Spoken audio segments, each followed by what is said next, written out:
올해를 시작한 지 엊그제 같은데 이제 2달밖에 남지 않았습니다. 우리가 올해는 특별한 한 해였던 것 같습니다. 우리가 작년 같은 경우에는 갑자기 코로나 팬데믹 상황이 터져서 우리가 허둥지둥 무엇을 해야 될, 어떻게 해야 될지 잘 모르며 보냈는데, 그래도 올해는 우리가 2021년은 정말 마음을 좀 다잡고 코로나로 함께 우리가 좀 살아가야겠다. 여름만 지내면, 여름까지만 버티면 이제 우리가 마스크도 벗고 그럴 수 있을 거다라고 생각을 했는데 이게 넉넉지가 않았습니다. 어찌 보면 우리는 작년보다 더 힘든 한 해를 보내고 있습니다. 이제 위드 코로나 시대가 왔지만 이것 또한 또 쉽지가 않습니다. 왜냐하면 확진자들이 계속해서 또 생겨나고 있기 때문입니다. 정말 코로나 앞에 정말 연약한 우리의 모습을 우리는 느끼고 있습니다. 우리 올 한 해를 시작하면서 우리가 정말 교회 간 일도 많았고 또 하나님과 약속한 것도 많았는데 10달을 우리가 되돌아보니 정말 부끄러운 것밖에 없습니다. 우리가 남은 2달도 우리가 계획했던 것들을 이루며 또 하나님을 기쁘시게 해드리는 그런 삶을 우리가 꼭 살아갈 수 있기를 주님의 이름으로 축복합니다. 여러분, 우리가 중요한 일을 앞에 두고 문제가 생기게 되면 사람들은 어떻습니까? 정말 이렇게 하나하나 잘 진행되어 나가야 되는데 어느 날 이 일들이 막혀버리고 잘 진행되지 않습니다. 그러면 사람들은 당황을 하게 됩니다. 저도 가끔 설교 준비를 하다가 요즘은 다 이제 컴퓨터로 타자로 설교 준비를 다 하는데 가끔 설교 준비를 하다가 이 컴퓨터가 멈출 때가 있습니다. 그리고 정전이 되면 갑자기 컴퓨터가 꺼져버리죠. 그러면 이 얼마나 당황스러운지 모릅니다. 이 잘못했다가는 이 처음부터 다시 설교 준비를 다시 해야 되기 때문입니다. 그런데 그런 문제가 있을 때 이걸 대비해서 그런 문제를 놓고 미리 준비를 하거나 대비를 하면 문제가 발생했을 때 어려움은 있겠지만 좀 당황하지 않고 그 문제를 잘 처리할 수 있습니다. 그래서 저는 이제 설교 준비를 할 때 이 자동 저장 기능을 켜놓습니다. 그래서 2분마다 자동으로 저장이 됩니다. 그래서 내가 저장을 누르지 않아도 2분마다 계속해서 이 설교가 저장이 되죠. 그리고 쉴 때 이제 설교 준비를 하지 않고 그냥 그대로 놔두고 잠깐 쉴 때는 1분마다 계속해서 이 설교문이 저장이 됩니다. 그러면 갑자기 이게 컴퓨터가 꺼지거나 컴퓨터가 멈춰서 이게 다 꺼져버린다 해도 2분 동안만 제가 좀 고생하면 그 전의 것은 다 복구를 할 수가 있습니다. 그래서 수고를 좀 덜 할 수가 있게 되죠. 2008년 이 베이징 올림픽 저병 200m 결선에서 미국의 수영선수 펠프스가 세계 신기록을 세우고 물 밖으로 나왔습니다. 그런데 세계 신기록을 세운 이 펠프스는 이 기록을 확인하지도 않고 선수들은 나오면 자기 기록을 반드시 확인을 하는데 이 펠프스가 세계 신기록이 되었음에도 불구하고 이걸 확인하지 않고 갑자기 물안경을 벗고 아주 짜증스러운 표정을 지으면서 이 물안경을 집어 던졌습니다. 그리고 잠시 뒤 이 자기의 기록이 얼마인지 확인한 후에 세계 신기록으로 금메달을 땄음에도 불구하고 이 펠프스의 표정은 그리 밝지가 않았습니다. 기뻐하는 게 하나도 없었습니다. 이런 펠프스의 행동을 많은 사람들이 의아하게 생각했죠. 정말 올림픽에서 금메달을 따고 그것도 세계 신기록인데 정말 기뻐해야 되는데 기뻐하지 않았던 것이죠. 경기가 모두 끝난 후 인터뷰에서 펠프스가 이런 반응을 보였던 이유를 자신은 이렇게 설명합니다. 물안경에 물이 차서 앞이 하나도 보이지 않았기 때문이다. 그런데 펠프스는 물안경에 물이 들어가서 앞이 하나도 보이지 않았는데 그는 세계 신기록을 세웠던 것입니다. 코치인 바우먼의 지시를 따라 이런 사태, 이런 일들이 일어날 때를 대비해서 불이 꺼진 경기장에서 그는 수도 없이 연습을 했습니다. 그래서 몇 번의 스트로크를 하면 내가 이제 턴을 해야 되고 그리고 얼마 정도 가면 내가 이제 마지막 스퍼트를 해서 내가 해야 되는지 눈을 감고도 그런 다 할 수 있었던 것입니다. 그래서 결국 펠프스는 물안경에 물이 들어가서 앞이 보이지 않았지만 세계에서 가장 큰 무대인 올림픽에서 세계 신기록을 세우고 금메달을 목에 걸었던 것입니다. 만약 하나 이런 일에 대비해서 미리 준비를 한 코치와 또 그 일들을 잘 따랐던 이 선수가 있었기에 이런 일들이 가능했던 것입니다. 세상을 살면서 우리는 때때로 생각하지도 못한 어려움을 당합니다. 이 코로나 팬데믹도 그렇습니다. 어느 누가 생각이나 했겠습니까? 어느 누가 2년 가까이 우리가 마스크를 쓰고 하나님께 예배할 줄 어느 누가 알았겠습니까? 이거는 어느 누구도 꿈에도 생각하지 못했던 일입니다. 그런데 사실 고난은 우리에게 어려움만 주는 게 아닙니다. 고난은 우리를 단련하기도 합니다. 그래서 흔히 고난을 다른 말로 연단이다라고 말을 합니다. 이 고난의 어원을 우리가 좀 살펴보면 이 고대인들은 이 트리블룸이라고 불리는 이 소도구를 사용했는데 이 트리블룸은 못이 달린 목재 조각으로 그것으로 곡식에 나다를 때려 껍질을 벗겼습니다. 우리 타작할 때 그 때리치던 그거와 약간 비슷한 그런 도구를 사용했는데 이거는 알갱이와 완결을 분리시키는 도구입니다. 그런데 영어의 고난을 의미하는 트리블레이션이 바로 이 단어에서 유래가 된 겁니다. 이렇듯 고난은 껍질을 벗기듯 우리를 단련합니다. 그래서 고난은 우리로 하여금 하나님을 의지하게 하고 그리고 하나님의 섭리 안에 내가 있음을 우리가 알게 합니다. 그리고 이 고난은 우리로 하여금 기도를 하게 합니다. 그래서 베드로전서 4장에서 이렇게 말씀합니다. 사랑하는 자들아 너희를 연단하려고 오는 불시험을 이상한 일 당하는 것 같이 이상히 여기지 말고 오히려 너희가 그리스도의 고난에 참여하는 것으로 즐거워하라. 이는 그의 영광을 나타내실 때에 너희로 즐거워하고 기뻐하게 하려 함이라. 이 말씀을 보면은 고난을 이상히 여기지 말라는 것입니다. 그런데 그냥 고난도 아닙니다. 마치 불시험과 같은 고난, 이런 고난이 나에게 올 때에 이상하게 여기지 말고 즐거워하라. 고난이 오는데 즐거워하라는 것이죠. 이게 말이 맞지 않습니다. 그런데 성경은 고난을 즐거워하라라는 것입니다. 우리는 고난을 통해 우리 때때로 성장하고 때로는 주님을 더욱 깊이 알아가게 됩니다. 그래서 고난이 내게 유익이라고 말하는 것입니다. 그런데 오늘 우리가 함께 봉독한 오늘 본문이 고난이 유익이라는 것을 우리에게 말씀해 줍니다. 오늘 본문은 하나님이 이스라엘 백성을 왜 출애굽을 시켜서 왜 광야길을 걷게 하셨는지 그 이유를 우리에게 말해 줍니다. 물론 이스라엘 백성들이 광야에서 40년을 방황했던 것은 민수기에 나오는 것처럼 이스라엘 사람들의 불신앙 때문입니다. 그들의 불신앙 때문이죠. 만약에 이스라엘 백성들이 하나님을 향해 불신앙의 모습을 보이지 않았다면 그들은 애굽에서 나와서 바로 가나안으로 갔을 겁니다. 이스라엘 백성이 출발한 라암세서부터 가나안까지는 직선으로 약 320km 정도 됩니다. 그러니 지중해 길을 따라간다면 아무리 늦어도 10일 안에 이 가나안에 들어갈 수 있습니다. 그런데 하나님은 이스라엘 백성을 이 길로 인도하지 않으시고 광야 길로 인도하십니다. 때로 우리 삶이 그렇습니다.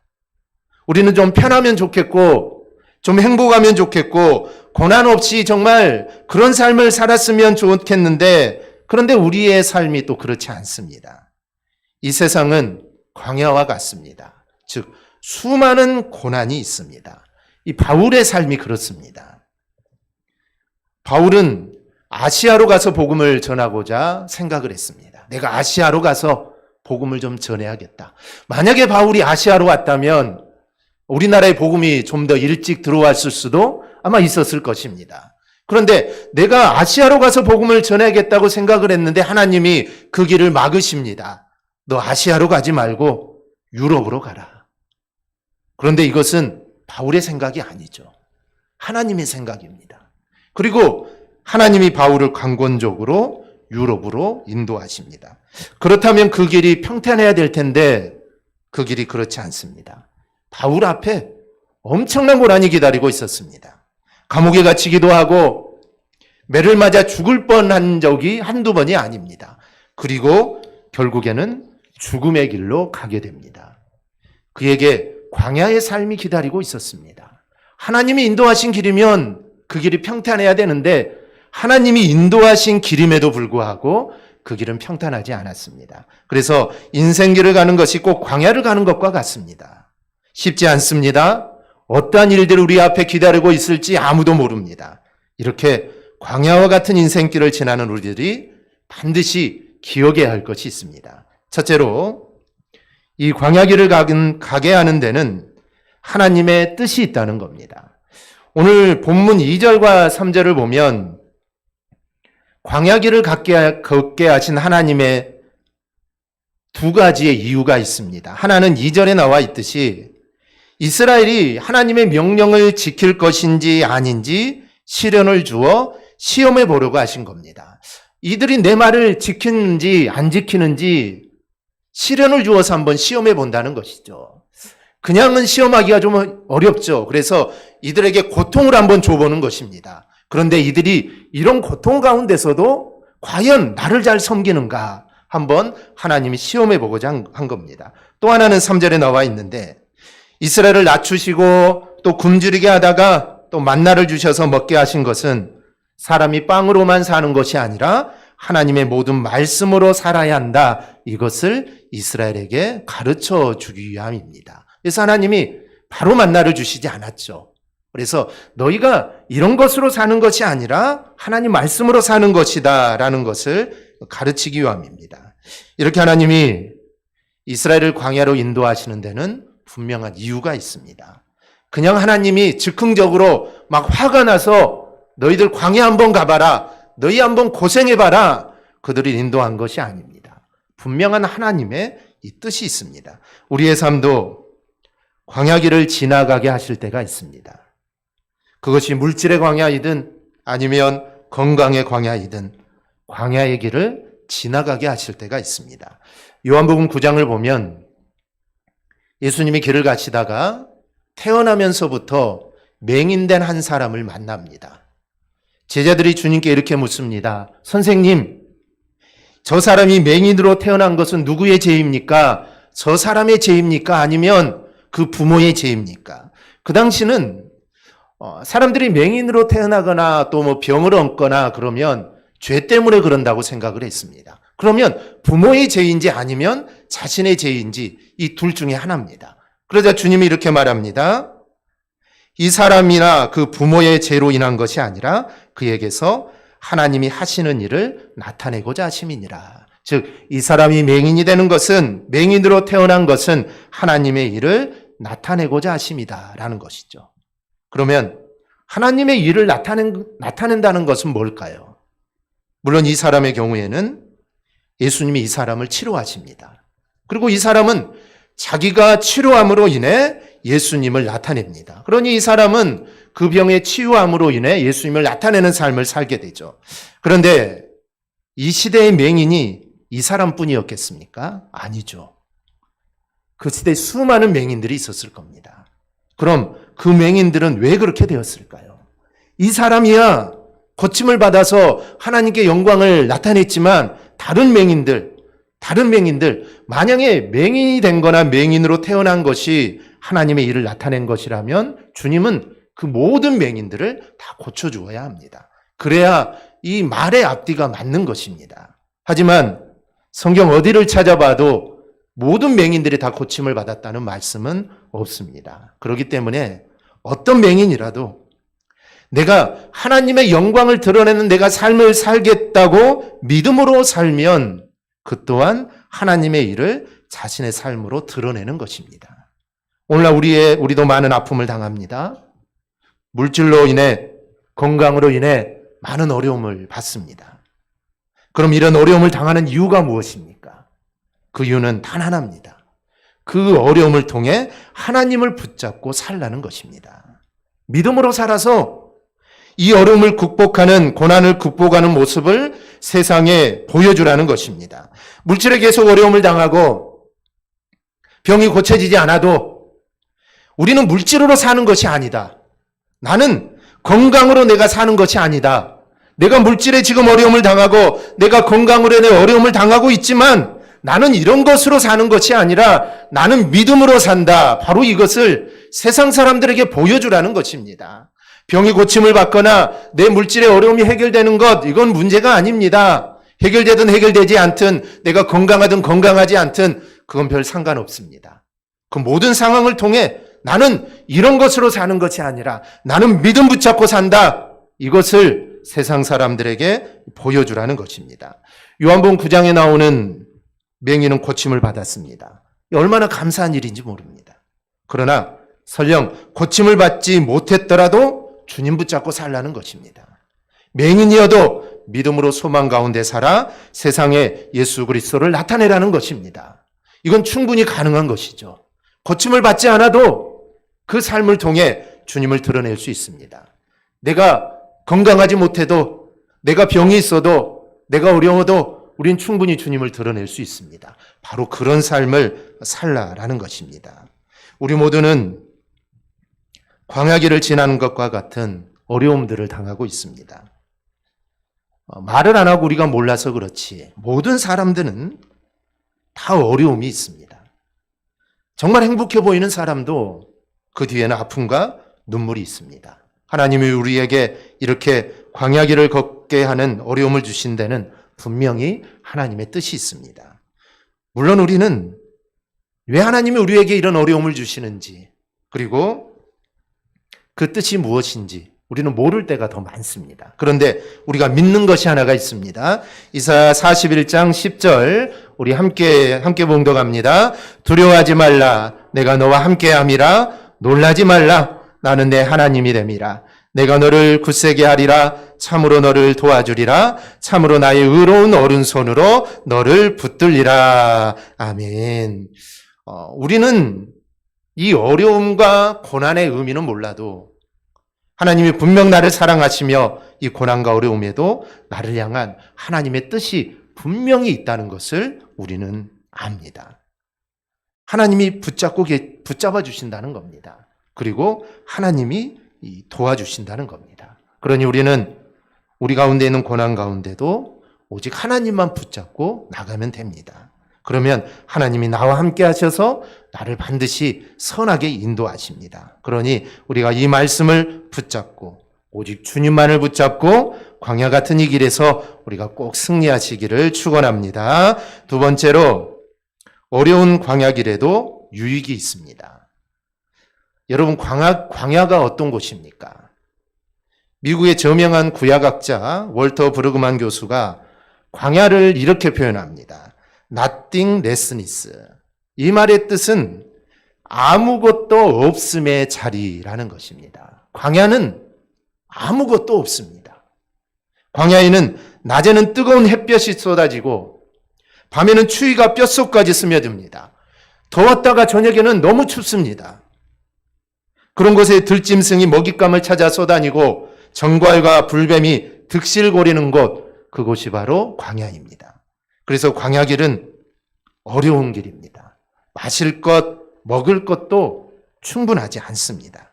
그럼에도 불구하고 하나님이 사랑하는 백성들을 굳이 이런 힘들고 어려운 광야길로 인도하시는 데는 이유가 있습니다. 이 광야란 말은 히브리어로 미드바르입니다. 미드바르. 그런데 이 미드바르의 동사형이 다바르입니다. 그런데 이 다바르는 동사는 하나님의 말씀을 청종한다라는 뜻입니다. 그리고 청종한다는 말은 하나님의 말씀을 듣고 순종한다는 뜻입니다. 그래서 이 광야라는 이 단어에는 이런 의미가 담겨져 있습니다. 광야에서는 세상적으로 의지할 것도 즐길 것도 아무것도 없습니다. 그래서 이런 아무것도 없기에 오직 하늘만을 바라보며 하늘로부터 임하는 말씀에 귀를 기울이는 자리가 바로 이 광야입니다. 이스라엘 백성은 광야 40년 생활 동안 그들은 하늘만 바라봤습니다. 하늘을 바라보며 오늘 만나가 내릴까? 내일도 하나님 만나를 주실까? 그들은 하늘을 바라봅니다. 만나를 주시지 않을까? 그리고 하늘을 바라보며 하나님이 오늘 어떤 말씀을 하실까? 하나님이 오늘 우리에게 어떤 말씀을 주실까? 불기둥은 오늘 움직일까? 구름기둥은 오늘 움직일까? 그들은 40년 동안 하늘만 바라보고 살았습니다. 바로 그런 것이 광야라는 것이죠. 땅에 먹을 것이 있으면, 땅에 어떤 것이 있으면 세상을 바라보고 땅을 바라보고 살았겠죠. 그런데 광야는 땅을, 밑을 바라볼 수가 없는 곳입니다. 하늘만 바라보고 살아가게 됩니다. 그러기에 광야에서의 훈련은 하나님의 말씀을 듣고 순종하는 훈련입니다. 그러므로 광야에서 하나님을 만나고 하나님을 믿으며 하나님을 의지하며 살아야 합니다. 우리에게도 고난이 오고 어려움이 옵니다. 그런데 고난을 통해 하나님을 바라보고 하나님을 붙잡고 하나님께 기도합니다. 고난이 없었다면 하나님을 만나지 않을 사람들, 고난이 없었다면 하나님을 믿지 않을 사람들이 고난 때문에 하나님을 붙잡고 믿음의 길로 가는 모습을 우리가 보게 됩니다. 그러니 고난에는 유익이 있다는 것입니다. 시편 119편 71절을 보면 고난당한 것이 내게 유익이라 이로 말미암아 내가 주의 율례들을 배우게 되었나이다. 즉 고난을 통해 하나님을 알게 되었다는 것입니다. 그것이 고난이 유익이라는 말씀이죠. 이스라엘 사람들이 광야의 고난을 통해 하나님을 붙잡은 것처럼 우리도 고난을 통해 하나님을 믿고 기도하면 하나님을 붙잡는 믿음의 사람이 되니 이 고난이 어려움만 주는 것은 아닙니다. 유익이 있습니다. 그래서 우리는 고난이 주는 유익을 바라보며 우리가 승리할 수 있기를 바랍니다. 세 번째로 광야를 지남으로 성장하게 됩니다. 오늘 5절 6절을 보면 너는 사람이 그 아들을 징계함 같이 내 하나님 여호와께서 너를 징계하시는 줄 마음에 생각하고 내 하나님 여호와의 명령을 지켜 그의 길을 따라가며 그를 경외할지니라. 광야는 훈련의 과정입니다. 사실 이스라엘 사람들은 애굽에서 430년을 살았습니다. 그러니 그들은 애굽의 문화와 애굽의 우상에 깊이 물이 들어 있습니다. 10년, 20년도 아니고 수세대가 걸렸기 때문에 그들의 뼛속 깊이까지 그들은 애굽 사람입니다. 그리고 애굽에 섬기던 우상들을 그들은 섬기며 살았습니다. 그런데 그들에게 하나님은 10가지 재앙을 내립니다. 왜 10가지 재앙을 내렸을까요? 하나님이 애굽의 그 어떤 우상보다 위대하신 분임을 나타내는 겁니다.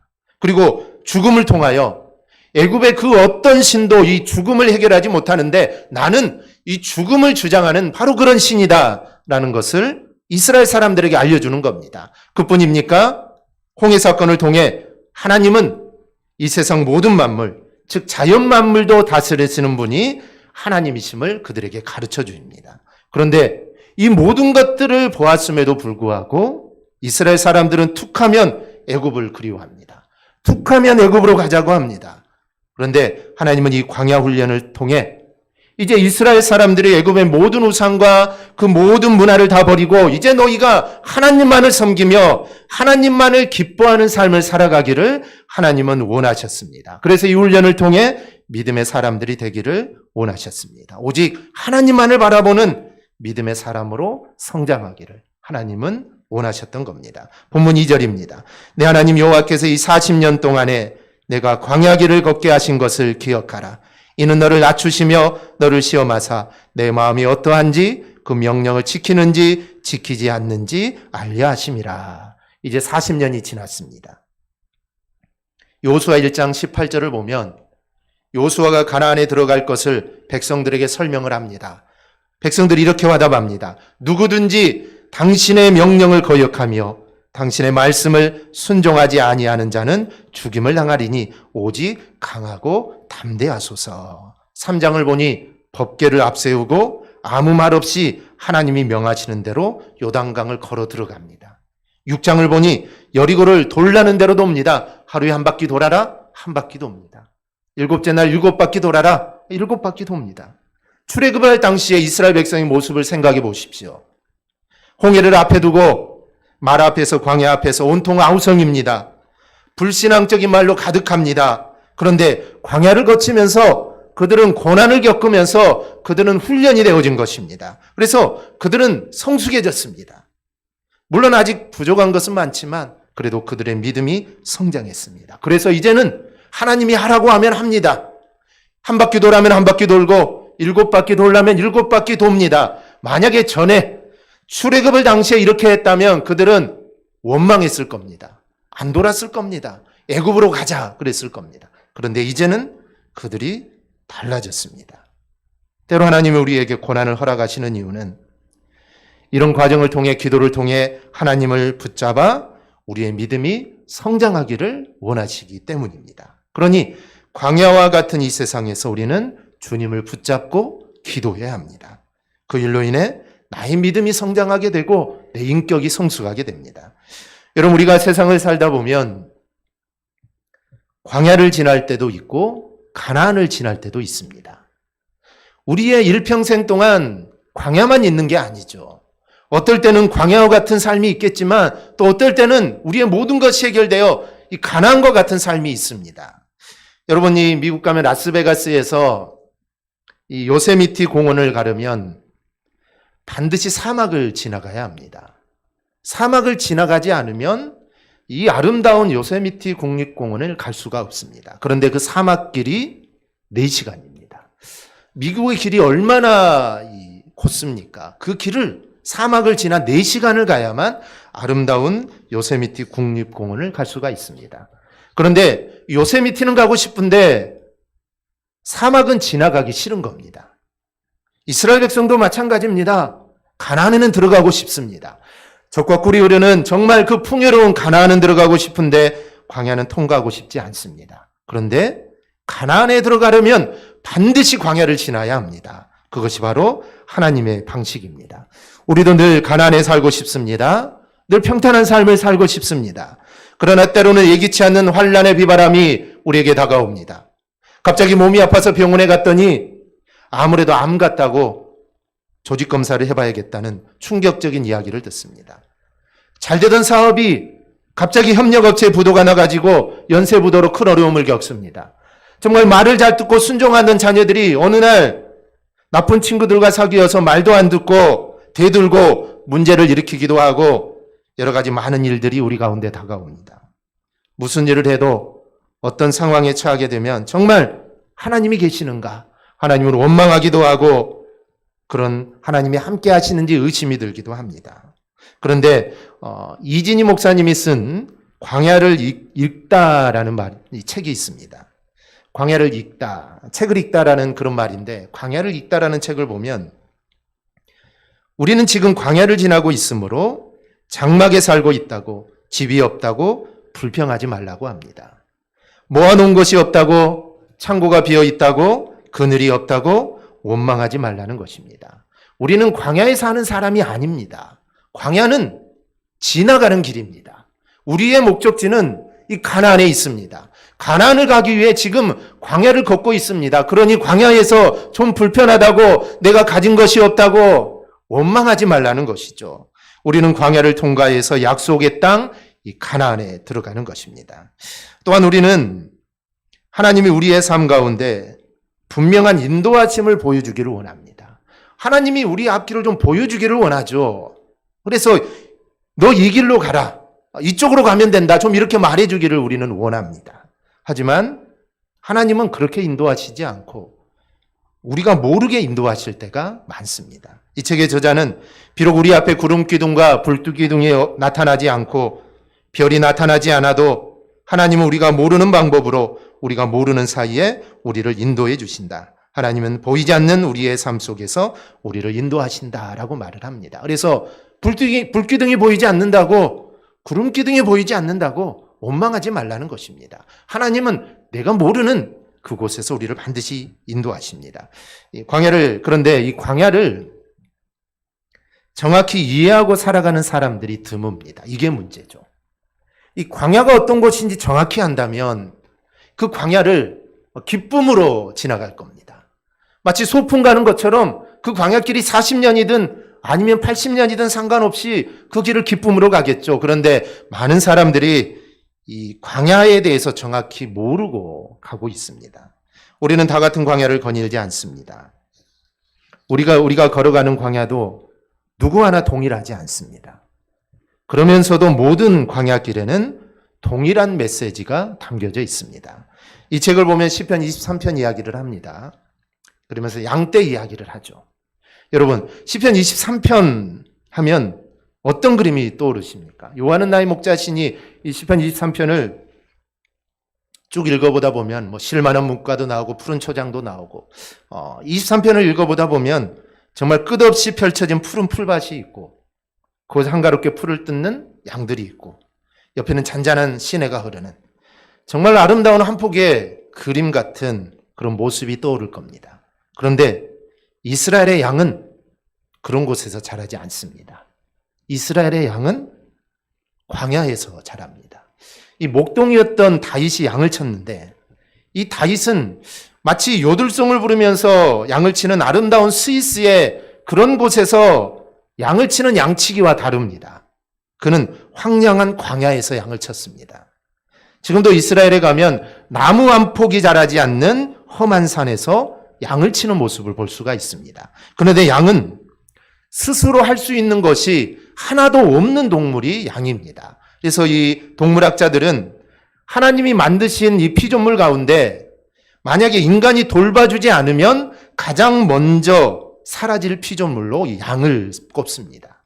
그래서 양에게는 하나부터 10까지가 다 문제입니다. 문제투성이가 양이죠. 그런데 그들은 아무 문제 없이 광야를 잘 살아갑니다. 어떻게 누가 도와주지 않으면 살 수 없는 그 양들이 그 험한 광야에서 살아갈 수 있습니까? 그 이유는 바로 목자 때문입니다. 목자만 있으면 모든 문제가 다 해결됩니다. 목자가 100% 책임져 주기 때문입니다. 그렇기 때문에 그들은 광야에 살아도 여호와는 나의 목자시니 내가 부족함이 없으리로다 라고 고백할 수 있었던 겁니다. 이 다윗의 삶이 이랬다는 것이죠.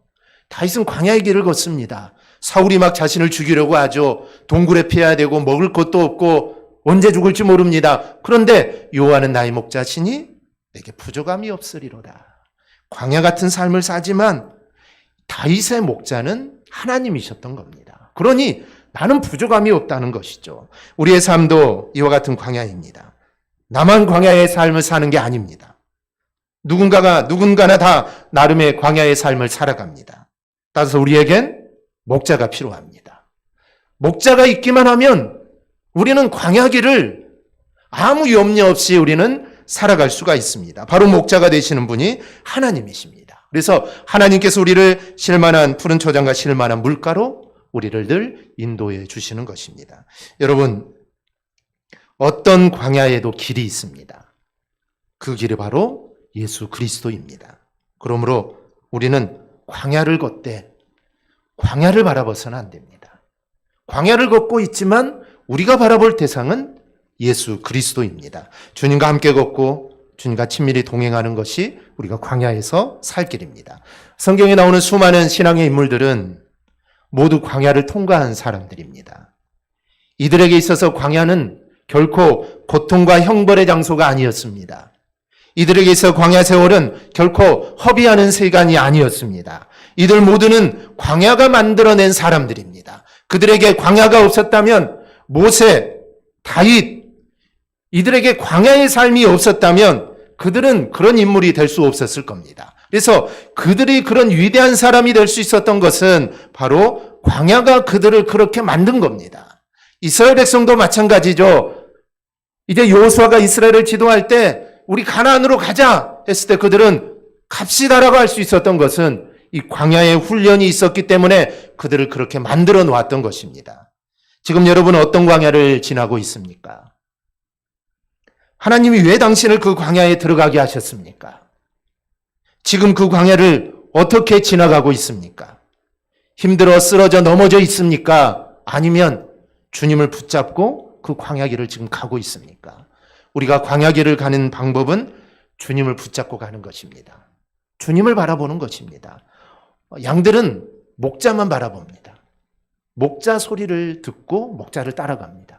그러면 쉴만한 문가, 푸른 초장으로 가게 되는 것입니다. 우리도 광야기 같은 길을 걸어가고 있지만 우리는 주님을 붙잡고 가야 합니다. 그러면 그 주님께서 우리를 반드시 선한 길로 인도해 줄 겁니다. 그 하나님만, 그 주님만 바라보며 살아가는 우리 모든 성도들이 되기를 주님의 이름으로 축원합니다. 아멘. 기도하겠습니다.